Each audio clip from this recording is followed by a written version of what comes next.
Judul, Hantu di Sekolah. Bab 1, Kejadian Aneh. Sekolah menengah atas negeri 7 terletak di pinggiran kota, dikelilingi pepohonan lebat dan suasana yang tenang. Namun, ketenangan itu mulai terganggu oleh serangkaian kejadian aneh yang tak dapat dijelaskan. Murid-murid seringkali merasakan kehadiran yang tidak terlihat, dan beberapa bahkan mengklaim melihat sosok wanita berpakaian putih melintas di lorong-lorong sekolah. Suatu siang, saat jam istirahat, sekelompok murid berkumpul di kantin. Mereka membicarakan rumor yang beredar di sekolah. "Aku dengar, ada hantu wanita yang sering muncul di lorong ketiga," ujar Rina, salah satu murid. Beberapa teman kelas mengatakan mereka melihatnya dengan jelas. "Jangan percaya omong kosong itu," sahut Andi, skeptis. "Itu hanya cerita menakut-nakuti." Namun, keesokan harinya, kejadian aneh terjadi. Farah, teman sekelas Rina, mengalami hal aneh saat berjalan sendirian di lorong ketiga. Dia merasakan hawa dingin dan mendengar suara samar memanggil namanya. Ketika dia berbalik, sosok wanita itu melintas, dan dalam sekejap, menghilang di balik dinding. Bab 2, Kunci yang Hilang. Seminggu kemudian, sekolah mengadakan latihan pramuka di lapangan. Semua murid terlihat bersemangat, kecuali Adit, yang selalu merasa gelisah sejak melihat sosok itu. Dia memutuskan untuk pergi ke toilet sebelum acara dimulai. Di dalam toilet, Adit merasa ada yang aneh. Suasana yang biasanya tenang terasa mencekam. Saat dia mencoba membuka pintu, tiba-tiba kunci pintu toilet terjatuh dan menghilang. Adit panik, berusaha memanggil teman-temannya, tetapi tidak ada yang mendengarnya. Tiba-tiba, dia melihat sesuatu di bawah pintu. Sebuah kepala muncul, dengan wajah pucat dan mata kosong. Adit berteriak ketakutan, pingsan seketika. Teman-teman yang mendengar teriakan Adit segera berlari ke toilet dan menemukan dia tergeletak di lantai. Bab 3, Kengerian di Malam Hari. Kejadian aneh semakin meluas. Setiap malam, beberapa guru melaporkan mendengar suara langkah kaki di lorong sekolah. Suara tersebut selalu terdengar di saat-saat sepi, membuat mereka merasa tidak nyaman. Kepala sekolah, Pak Joko, memutuskan untuk menginvestigasi. Suatu malam, Pak Joko dan dua guru lainnya melakukan pengecekan. Saat mereka berjalan di lorong, tiba-tiba lampu mati. Dalam kegelapan, mereka merasakan kehadiran yang mengerikan. Tiba-tiba, sosok wanita berpakaian putih muncul di depan mereka, sebelum menghilang dalam sekejap. Ketiga guru itu berlari keluar, jantung mereka berdebar kencang. Bab 4, Menggali Masa Lalu.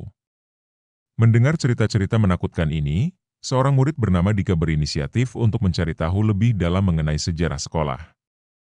Dia menemukan arsip lama yang menyebutkan tentang seorang siswi bernama Sari yang meninggal tragis setelah terjatuh dari lantai 3.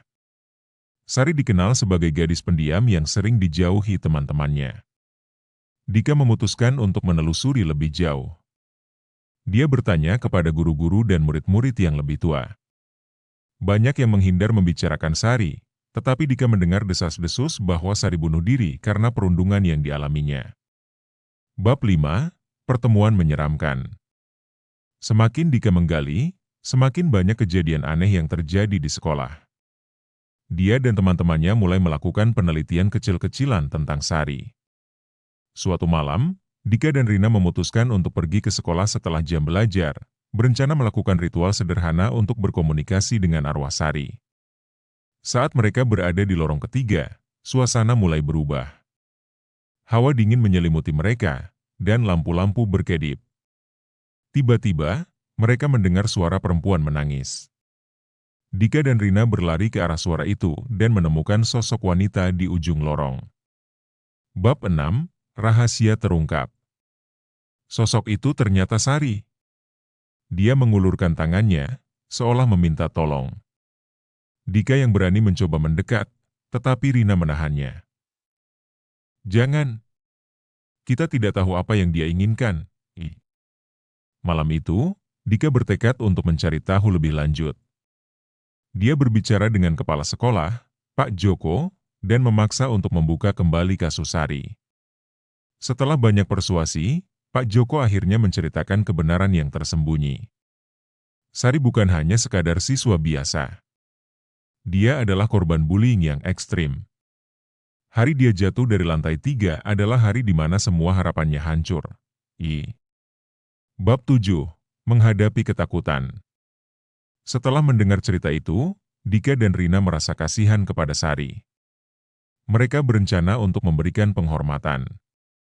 Dengan bantuan teman-teman sekelas, mereka menyiapkan sebuah acara kecil untuk mengenang Sari.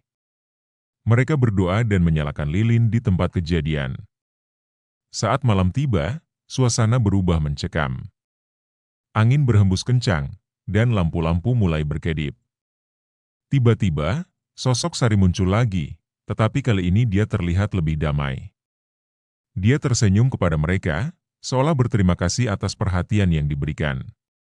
Bab 8. Ketenangan.